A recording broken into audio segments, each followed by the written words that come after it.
திரு நாகராஜ், எல்லா அரசியல் கட்சிகளுமே இதை அக்கறையோடு அணுக வேண்டும். ஒரு மாணவிக்கான வன்கொடுமை அப்படின்னா அந்த அக்கறை அவசியமாக இருக்குது அப்படின்ற ஒரு கருத்தை முன்வைக்கிறாங்க. நீங்க எப்படி பாக்குறீங்க? வணக்கம்ங்க. யார் அந்த சார்? எங்களுக்கு அக்கறை இருக்கு, தொடர்ச்சியா கேட்கிறோம், இப்பொழுதும் கேட்கிறோம். இன்னைக்கு முதல்வர் அவர்கள் உரையை கவனிச்சோம்.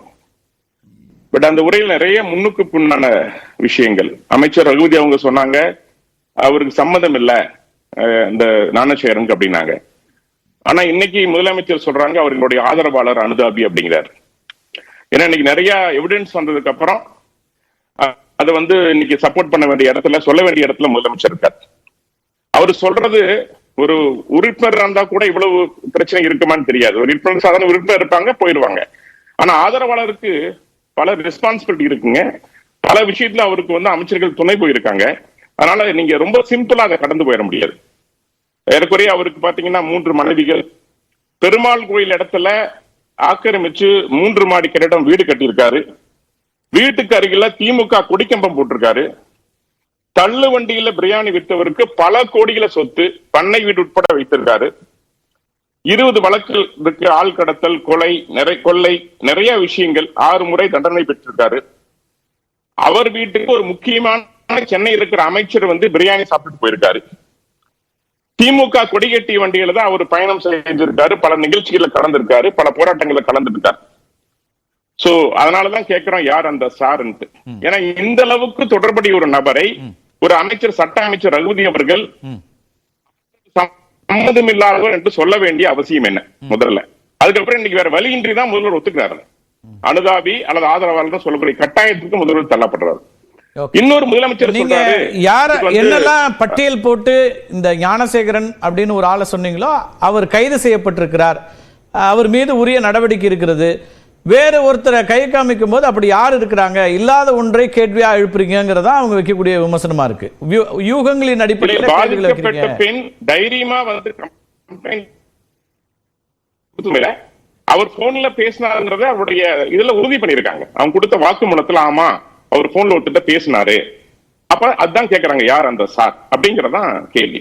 இன்னொன்னு முதலமைச்சர் சொல்றாங்க, இந்த bureau of national informative bureau centre மேல ஒரு சொல்றாங்க இது மாதிரி அவங்க மிஸ்டேக். ஸ்டேட்மெண்ட் எஃப்ஐஆர் யார் லோட் பண்றது கம்ப்யூட்டர்ல? தமிழ்நாடு கவர்மெண்ட் தான் எஃப்ஐஆர் போடுறாங்க, தமிழ்நாடு போலீஸ் போடுறாங்க. அவங்களுடைய பணி இல்லையா அது? அவங்க தானே அதை கவனிக்கணும்.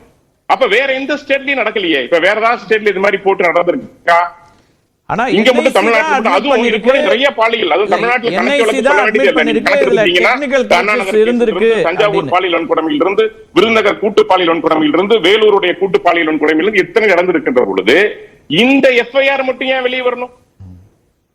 அந்த பெண்ணை நீங்க திட்டமிட்டு பயப்படுத்துறீங்க, எப்படி நீ வெளியே வரலாம் அப்படின்னு சொல்றதுக்காக இந்த எஃப்ஐஆர் திட்டமிட்டே தமிழக அரசால் வெளியிடப்பட்டிருக்கிறது நான் குற்றச்சாட்டு வைக்கிறேன். ஏன்னா எந்த இதுவரைக்கும் எஃப்ஐஆர் வரலையே. சரி, இப்ப சட்டம் 376 ஐபிசி 376 நீங்க இந்த ஏத்துக்க மாட்டேன், நான் இந்த சட்டத்தை நாங்க மத்திய அரசுடைய எந்த திட்டத்தையும் ஏத்துக்க மாட்டோம் அப்படின்னு சொல்லிட்டு பல திட்டங்கள் ஏத்துக்கல. இப்ப புதிய குற்றவியல் சட்டம் நடைமுறைக்கு வந்துச்சு, 6 மாசம் ஆயிருக்கு. 6 மாசம் வரைக்கும் நீங்க என்ன பண்ணீங்க? விஷயங்களை நீங்க அப்லோட் பண்ணாம இருந்திருக்கணும்ல. இந்த விஷயம் உங்களுக்கு தெரியும், இது சட்டவிரோதமானது, அப்ப இதை அப்லோட் பண்றீங்க. அப்படி இருந்தா நீங்க அப்லோட் க்ளோஸ் பண்ண சொல்லி நீங்க லெட்டர் எழுதுனீங்களா? அதுக்கு பதில் வந்துச்சா? இல்லையே. ஆக நீங்க திட்டமிட்டு நேற்று கவர்னரை நீங்க அவமானப்படுத்தினதாகட்டும் அல்லது தொடர்ச்சி அதுக்கான ஒரு போராட்டம் நடத்தினதாகட்டும், ஒரு போராட்டம் நடத்துறாங்க. நாங்கெல்லாம் போராட்டம் நடத்தினா எங்களுக்கு பாலியல் வன்கொடுமைக்கு இல்ல, மத்த பிரச்சனைக்கு இல்ல. ஆனா திமுக நடத்துற போராட்டத்துக்கு எல்லாத்துக்கும் அனுமதி இல்ல, அவங்களுக்கும் வழக்கு பதிவு. இதுல இருந்து அரசு மிக தெளிவாக செய்கிறது, தான் செய்கின்ற தவறை, குறிப்பாக இது போன்ற பாலியல் வன்கொடுமைக்கு திசை திருப்புவதற்காக ஒன்று கவர்னர் மீது குற்றச்சாட்டு, கவர்னர் மீது திசை திருப்புகின்ற நோக்கம். இன்னொன்று முதலமைச்சர் பேசிய எந்த முதல்ல வாசிக்கணும், இசைக்கணும்னு ஆளுநரை திமுக கேட்டுக்கொண்டுதான் என்ன? ஆளுநர் அதை முன்வைக்கிறாரு. கடந்த ஆண்டு அந்த சிக்கல் இருந்துச்சு, இந்த ஆண்டு அந்த சிக்கலை முன்வைக்கிறாரு. அப்ப அதை எதிர்க்கிறாங்க. திமுக உட்பட அத்தனை பேரும் எதிர்க்கிறாங்க. மறுக்கப்படுது அப்படின்னும் போது அது மரபு அல்லன்னு சொல்லும் போது அவர் தானே வெளியேறாரு.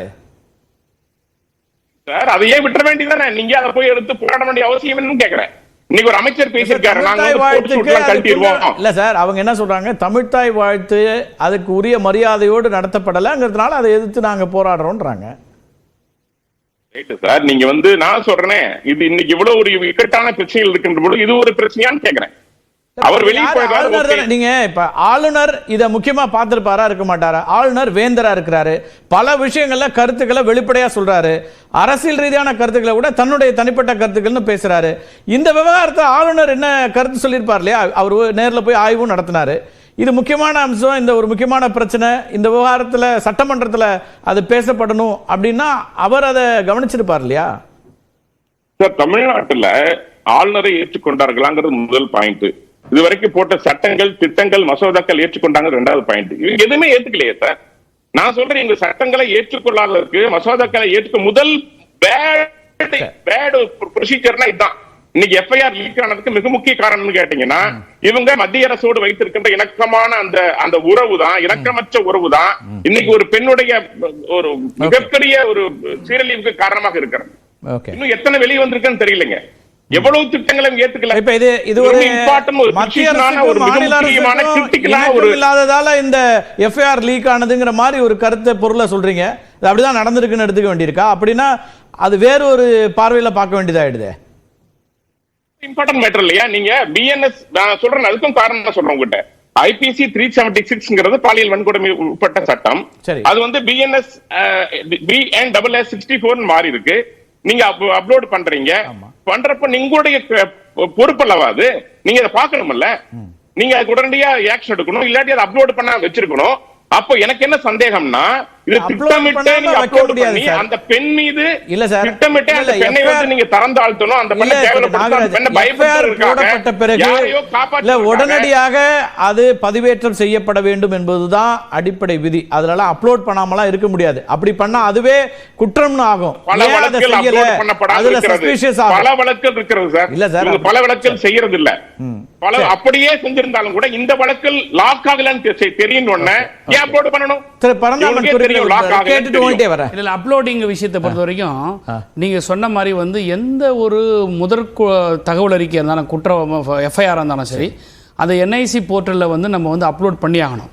ஆனால் இந்த செக்ஷுவல் அஃபென்சஸ், இந்த உமன் ரிலேட்டட் சப்ஜெக்டை சம்மந்தப்படுத்த வரைக்கும் இது அப்லோட் ஆனாலும் என்ஐசி வந்து இது டிஸ்பிளே பண்ணக்கூடாது, யாரும் இதை டவுன்லோட் பண்ண முடியாது. அந்த ப்ரொடெக்ஷன் வந்து அதில் இருக்குது. இப்போ என்ஐசியே வந்து அந்த ப்ரொடெக்ஷனை மீறி ஒரு தப்பாக நடந்து போச்சுன்னு சொல்லிட்டு தமிழ்நாடு ஸ்டேட் கவர்மெண்ட்டுக்கு லெட்டர் எழுதியிருக்காங்க. ஸோ இது வந்து இப்போ நாங்கள் இப்படி பார்க்குறோம்.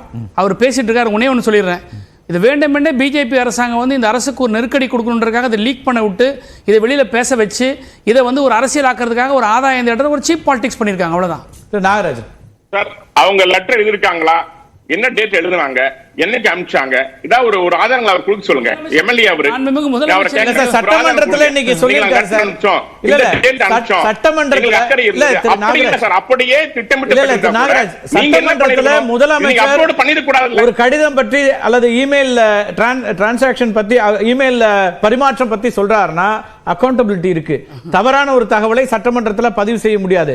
அப்படி இருந்தால் உங்ககிட்ட வாய்ப்பு இருக்கு, அதை மறுக்க முடியும். அப்படி ஒரு கடித பரிமாற்றம் நடக்கல, இமெயில் பரிமாற்றம் நடக்கல அப்படிங்கறத உங்களால எக்ஸ்போஸ் பண்ண முடியும், மத்திய அரசால முடியும், அதை செய்யலாம். ஒருவேளை நடக்கல அப்படின்னா சார், அந்த லெட்டர் நான் பார்த்தேன், டேட் இல்ல, யாரு பர்சன்ங்கிற சிக்னேச்சர் இல்ல, என்னைக்கு உங்க அனுப்பிச்சாங்கற பதில் எதுவுமே இல்ல, எந்த இன்ஃபர்மேஷன் இல்ல, ஒரு மொட்டை கடிதாசி போட்டு இருக்கிறது. அதான் சொல்றேங்க. ஒரு இல்ல சார், நான் என்ன சொல்றேன்னா,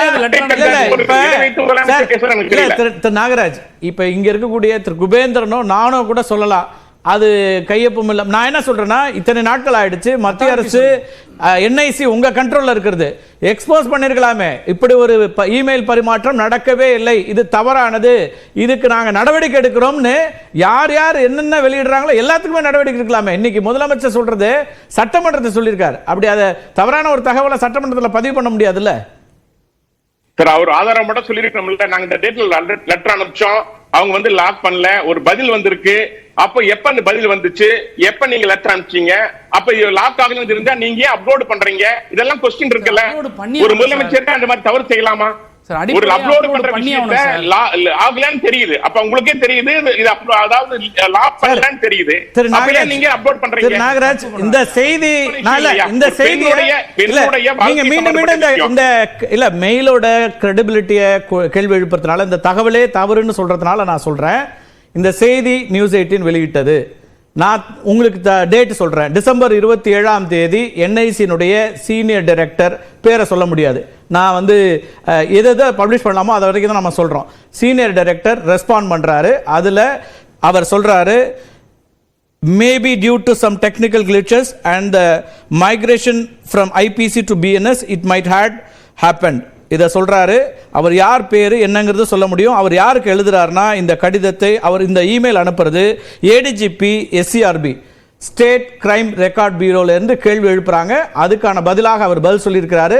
26ஆம் தேதி அவங்க கேள்வி கேட்டிருக்காங்க. 27ஆம் தேதி இவர் பதில் சொல்லியிருக்காரு. டிசம்பர் 27 உங்க தகவலுக்கு. இது அப்புறம் ஏன் சார் அப்லோட் பண்ணாங்க? எனக்கு புரியல சார். இல்லங்க, எப்படி இல்லங்க, இது எப்படி லீக் ஆச்சுங்கிறதுக்கு தான் அவங்க கேக்குறாங்க. SCRB state crime record bureau சொல்றாங்க பெரிய தவறு நடந்திருக்கு, முக்கியமான ஒரு வழக்கு, இதனுடைய தகவல் வெளியே வரக்கூடாது, இது ஏன் வந்திருக்கிறதுன்னு அவங்க NIC-க்கு கேக்குறாங்க. NIC அதுக்கு பதில் சொல்லுது, it may be a technical glitch, நாங்க பாக்குறோம்ன்றாங்க. அப்ப எங்க தவறுங்கிறத நீங்க தான் சொல்லணும். இப்ப அப்லோட் பண்ணாம இருக்க முடியாது. இல்ல சார், நிறைய விஷயங்கள் அப்லோட் பண்ணாம வச்சிருக்காங்க. நிறைய விஷயம் நான் இத பத்தி நான் குபேந்திரன் கேக்குறேன். அவர் நீண்ட நாட்களா ரைட், முன்னாடி கேஸ் வந்திருக்கணும், வெளியே வேற ஸ்டேட்ல வந்திருக்கணும், எங்கேயும் வெளியே தமிழ்நாட்டுல மட்டும் வரணும். அததான் அவர் பரந்தாமன் வேற ஒரு அரசியல் குற்றச்சாட்டு உங்க மேல வைக்கிறாரு. நம்ம பேசலாம், நம்ம பேசுவோம். வர